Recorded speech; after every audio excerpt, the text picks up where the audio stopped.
Israel दुनिया भर में इतना ज़्यादा मशहूर है अपनी मोसाद की वजह से, क्योंकि वो अपने ही दुश्मन को अगर मारना हो तो किसी भी हद तक जा सकते हैं, और वो दुश्मन दुनिया के किसी भी कोने में क्यों ना छुपा हुआ हो, निकालते हैं और मार गिराते हैं। यहूदी लोग हैं ये, और हिटलर ने इनके साथ बहुत ही ज़्यादा बुरा किया था, इसलिए इन्होंने अपनी ही कंट्री क्रिएट करी, इजराइल।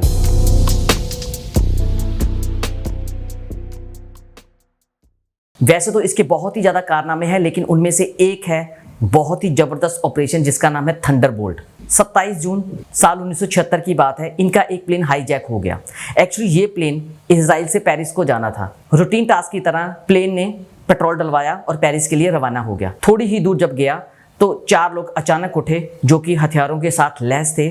उन्होंने फटाफट क्या किया, शोर मचाना स्टार्ट कर दिया। कैप्टन को लगा कि शायद पीछे कोई तकनीकी प्रॉब्लम हो चुकी है। उसने अपने साथी को पीछे चेक करने के लिए भेजा। जैसे ही उसका साथी पीछे चेक करने गया, कॉकपिट का दरवाज़ा ओपन करते ही देखा कि 4 लोग हथियारों के साथ लैस थे, जिनमें से एक औरत भी थी।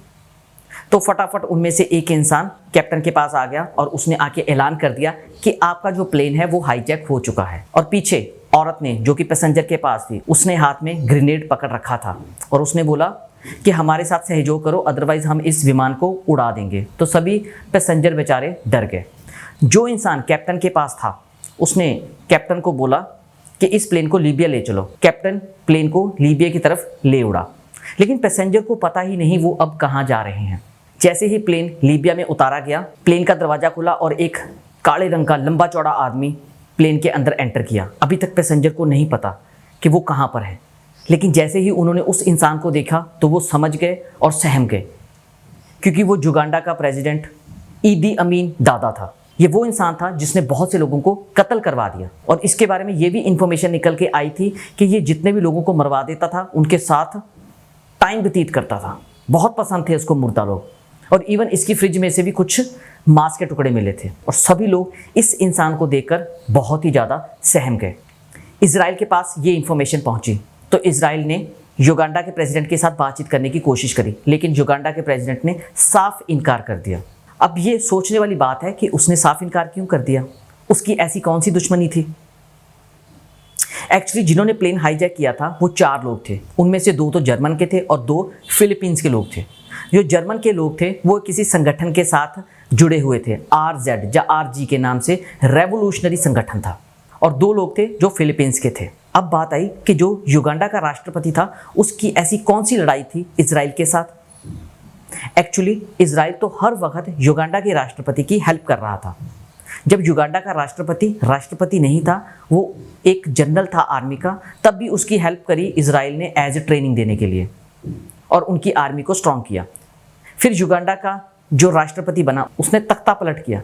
तख्ता पलट करते वक्त भी ईदी अमीन की हेल्प इजराइल ने करी। लेकिन एक बार क्या हुआ, ईदी इमानी दादा ने तंजानिया के साथ लड़ाई स्टार्ट कर ली।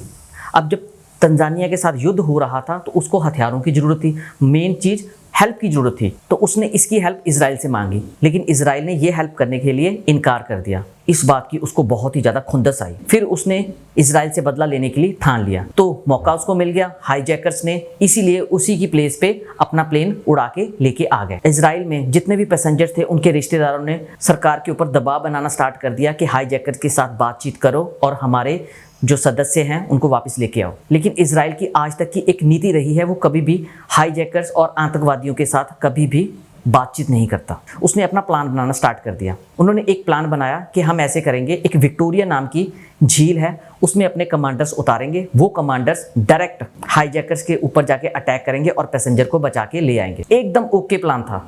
लेकिन जैसे ही उन्होंने ये स्टार्ट करने की कोशिश करी तो उनको एक मैसेज मिला कि विक्टोरिया झील के अंदर कमांडर्स को नहीं उतारा जा सकता। उसका एक बहुत ही बड़ा रीज़न ये था कि उसके अंदर मगरमच्छ थे, तो ये तो बहुत ज़्यादा डेंजरस था। फिर इस प्लान को उन्होंने कैंसिल कर दिया। टाइम निकलता जा रहा था, लेकिन इनके पास कोई प्लान था नहीं। इतने में हाईजैकर्स ने क्या किया, जो इजरायली और नॉन इजरायली लोग थे उनको अलग कर दिया और नॉन इजरायली लोगों को छोड़ दिया। अब इजराइल वालों को टेंशन और पड़ गई कि जितने भी लोग हैं वो इजराइल के हैं, वो यहूदी लोग हैं, और यहूदी लोगों के साथ ही ये भेदभाव कर रहे हैं। पर उन्होंने एक दिमाग लगाया, जितने भी लोग छोड़े गए थे उनके साथ बातचीत करी। बातचीत करने से उनको पता चला कि अंदर कितने हाईजैकर्स हैं, उनके पास कौन से हथियार हैं। अब हाईजैकर्स के पास कौन से हथियार थे और कितने हाईजैकर्स थे, ये इन्फॉर्मेशन इसराइल की मोसाद के पास मिल चुकी थी। मोसाद अब पूरा एक्टिव हो चुका था। अब उन्होंने सेकंड प्लान बनाने की कोशिश करी, लेकिन उसके लिए भी दिन लगे जा रहे थे। इतने में एक बहुत ही बढ़िया इंफॉर्मेशन उनके पास आई। जब तंजानिया के साथ युद्ध लगा था तो इसराइल ने इनकार कर दिया था कि हम तेरी युद्ध में हेल्प नहीं कर सकते। उस वक्त युगांडा के राष्ट्रपति ने जितने भी इजरायली लोग युगांडा में थे सबको निकाल दिया, लेकिन उनमें से कुछ लोग ऐसे थे जिन्होंने उसी एयरपोर्ट की एक बिल्डिंग बनाई थी, जो कि नक्शा भी उनके पास था।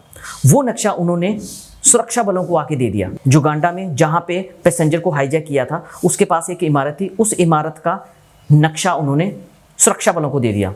सुरक्षा बल अब पूरे कॉन्फिडेंट हो गए और साथ ही साथ उनको एक बहुत ही अच्छी खबर मिल गई कि 3 जुलाई और 4 जुलाई के आसपास युगांडा का जो राष्ट्रपति है वो युगांडा में है ही नहीं, वो आउट ऑफ स्टेशन गया हुआ है, वो अपनी कंट्री छोड़ के कहीं दूसरी कंट्री में गया है। बहुत ही अच्छी इन्फॉर्मेशन थी, बहुत ही फायदेमंद थी, इसका वो फ़ायदा उठाना चाहते थे। इसलिए उन्होंने फिर क्या किया, एक मर्सिडीज़ गाड़ी ली, जो कि युगांडा का राष्ट्रपति ब्लैक कलर की मर्सिडीज़ यूज़ करता था। साथ ही 3-4 गाड़ियाँ और रखी जो उसके सिक्योरिटी गार्ड यूज़ करते थे। अब सुरक्षा बलों ने क्या किया, एक प्लेन में 200 के करीब कमांडर्स को भरा, एक सेकंड प्लेन, उसमें एक उन्होंने स्पेशल ब्लैक कलर की मर्सिडीज ली, तीसरा उन्होंने उसके साथ 3-4 और गाड़ियां रखी, वो प्लेन भेजा, तीसरा प्लेन खाली भेजा, चौथा प्लेन एज ए हॉस्पिटल बनाकर भेजा। अब उन्होंने युगांडा के उसी एयरपोर्ट के ऊपर लैंड किया, लेकिन जब ये प्लेन जा रहा था तो उन्होंने बहुत ही ध्यान से इस प्लेन को उड़ाया, 40 फीट की हाइट तक लेके गए। अब बात आई कि प्लेन्स को 4,500 किलोमीटर दूर लेके जाना था, वहां से वापस लेके आना था, और प्लेन्स को रास्ते में रिफिलिंग करनी भी बहुत जरूरी थी, क्योंकि इसराइल के पास ऐसी कोई टेक्निक नहीं थी कि चलते वक्त ही प्लेन को रिफिल कर दिया जाए। फिर उन्होंने क्या किया, कीनिया के राष्ट्रपति से बात करने की कोशिश करी, लेकिन वो कीनिया के राष्ट्रपति से भी बात नहीं कर पाए। उसका रीज़न ये था क्योंकि कीनिया का राष्ट्रपति भी युगांडा के राष्ट्रपति के साथ बातचीत खराब नहीं करना चाहता था।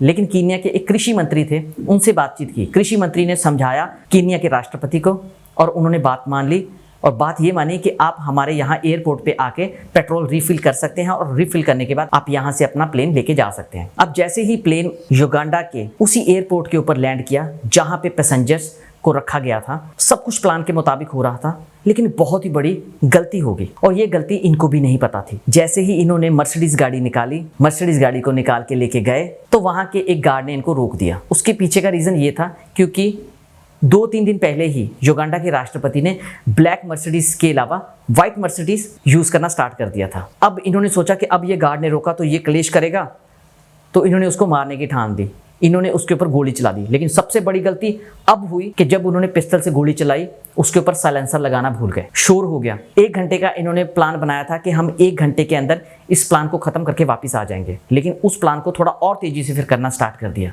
6 मिनट के अंदर ही वहाँ पे इन्होंने हाईजैकर्स को मारा, अपने पैसेंजर को बचाया और बचाते हुए वापस आ गए। लेकिन इजराइल के इसी मिशन का एक मेन बंदा था जिसको गोली लगी, वो पैसेंजर को बचा रहा था और उसने वहीं पर ही दम तोड़ दिया, लेकिन बाकी पैसेंजर को बचाया और बचा के वापस लेके आ गए।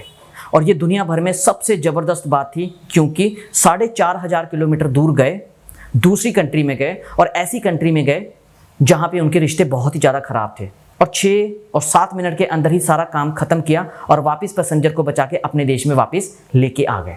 अगर आपको वीडियो अच्छी लगी है तो आप कमेंट करके बता सकते हैं, आगे शेयर भी कर सकते हैं, डिस्कस भी कर सकते हैं अपने फ्रेंड्स के साथ। Thank you.